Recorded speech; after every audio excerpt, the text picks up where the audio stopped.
Hey students, welcome back. After going for moment of inertia in my previous video, moment of inertia her body का find करना कहीं ना कहीं बहुत difficult हो जाता है. ओके, तो बेसिकली मुझे किस चीज में इंटरेस्ट है is the distribution of mass about the axis of rotation. I am interested in distribution of mass about the axis of rotation की एक्सिस के अराउंड मास कितना डिस्ट्रीब्यूटेड है.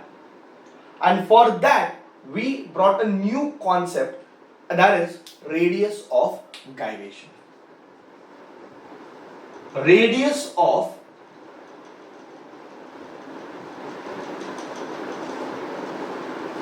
गायरेशन.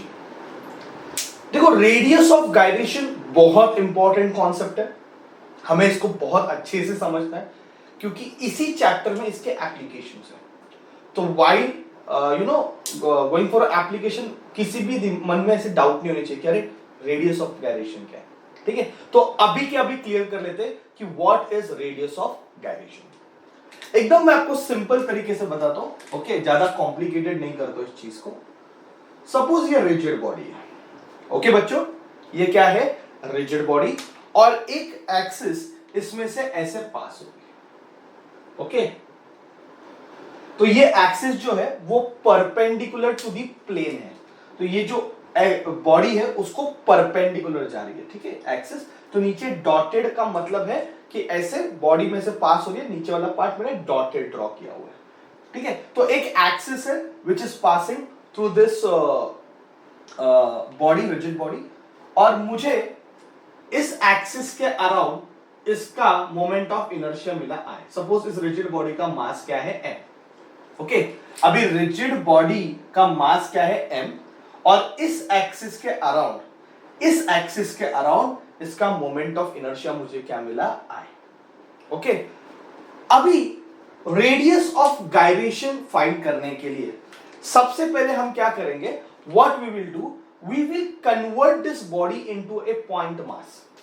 ओके, तो सोचो ये बॉडी को मैंने एक पॉइंट में बदल दिया. सोचो इस पूरे बॉडी को मैंने एक पॉइंट में बदल दिया. इसका मतलब क्या है कि उस पॉइंट का मास और इस बॉडी का मास क्या है? सेम है. ओके, तो I will draw this same axis again. ये एक्सिस में फिर से ड्रॉ करता हूं.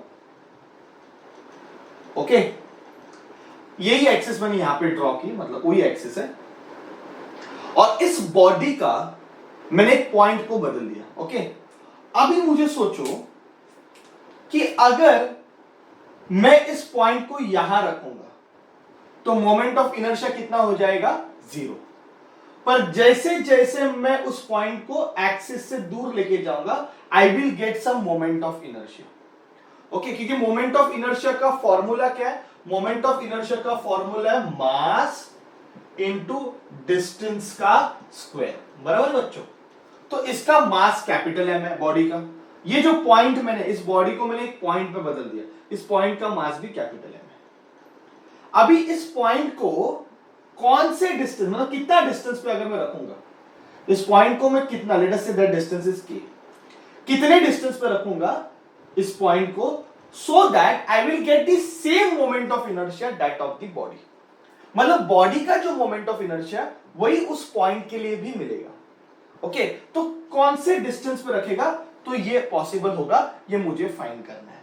ओके, तो वो डिस्टेंस जो है, okay, that distance is called radius of gyration.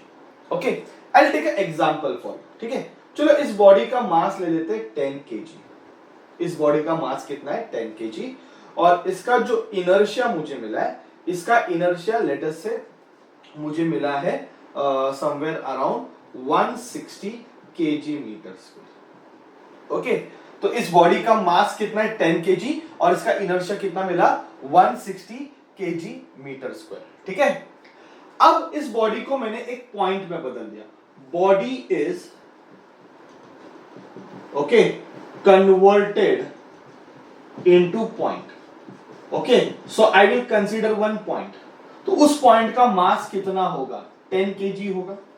तो हम ऐसा डायलॉग मारेंगे यहां पे कि let us consider a point where entire mass of the body is supposed to be concentrated.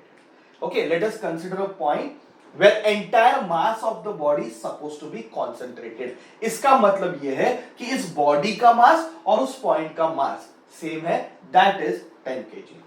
Okay, अभी अगर मैंने यहां पे रखा बॉडी को, उस पॉइंट मास को मैंने एक्सिस पे रखा, तो इनर्शिया कितना हो जाएगा? अभी डिस्टेंस कितना है बच्चों? डिस्टेंस जो है वो 0 है, एक्सिस पे रखा ना मैंने, तो इनर्शिया कितना हो जाएगा? 0 हो जाएगा. I1 लेता हूं, ये R1 है. अभी सोचो मैं 1 मीटर पे रख रहा हूं. कहां पे रख रहा हूं? 1 मीटर पे. अभी मैंने डिस्टेंस बढ़ा के 1 मीटर किया. पहले मैंने उस पॉइंट को कहां पे रखा? 0 पे रखा, तो इनर्शिया 0 है. अभी 1 मीटर पे रखा, तो इनर्शिया कितना हो जाएगा बताओ? इनर्शिया कितना हो जाएगा? इनर्शिया का formula mass into distance square. Mass 10 है, डिस्टेंस का स्क्वायर 1 स्क्वायर, आंसर फिर से 10 आएगा. अगर सोचो मैंने इसको 2 मीटर पे रख दिया. कहां पे रख दिया बच्चों? 2 मीटर पे जाके रख दिया. अगर मैं 2 मीटर पे रखा तो इनर्शिया कितना मिलेगा? मास इनटू डिस्टेंस स्क्वायर, तो आंसर 40 आ जाएगा. बना कि नहीं? ये केजी मीटर स्क्वायर, ये सारा ऐसा यूनिट में. तो अगर मैंने 3 मीटर पे रखा तो इनर्शिया कितना आ जाएगा? डायरेक्ट लिख सकते, 3 का स्क्वायर कितना? 9 इंटू 10 90 आ जाएगा, है ना. और अगर मैंने 4 मीटर रखा तो मुझे कितना मिलेगा? 4 का स्क्वायर दैट इज 16 इंटू 10 160 आया कि नहीं? सेम. तो बेसिकली ये मैंने एक एग्जांपल लिखा, ये सारे वैल्यूज ऐसा यूनिट में, ठीक है. बेसिकली मैंने ये इसलिए एग्जांपल लिया तो आपको समझ में आएगा कि 4 मीटर पे रखने के बाद, ओके, उस पॉइंट को अगर मैं 4 मीटर पे रखता हूं, then I will get the same moment of inertia as that of the body. मतलब अभी बॉडी का मोमेंट ऑफ इनर्शिया और उस पॉइंट का मोमेंट ऑफ इनर्शिया क्या हो गया? सेम हो गया. कहां पे रख के? 4 मीटर पे रख के. बना कि नहीं? तो ये जो 4 मीटर है उसको हम क्या बोलेंगे? रेडियस ऑफ गायरेशन, और इसका सिंबल क्या है? K. आई होप आपको आइडिया समझ में आया. तो what is radius of gyration? अभी मेरा ठीक से डेफिनेशन सुन के लो कि रेडियस ऑफ गायरेशन क्या है. It is the distance. Radius of gyration is the distance from the axis of rotation. Okay, it is the distance of a point from the axis of rotation. Radius of gyration is the distance of a point from an axis of rotation where entire mass of the body is supposed to be concentrated. Where entire mass of the body is supposed to be concentrated in order to get the same moment of inertia of the body. मतलब एकदम simple भाषा में ये बोलेंगे कि body का moment of inertia और एक पॉइंट का मोमेंट ऑफ इनर्शिया जिसके पास सेम क्या है? मास है. मास सेम है, बॉडी का मास और उस पॉइंट का मास सेम है. तो एक बॉडी का मोमेंट ऑफ इनर्शिया एक पॉइंट के लिए कौन से डिस्टेंस पे मिलेगा? उस डिस्टेंस को हम क्या बोलेंगे?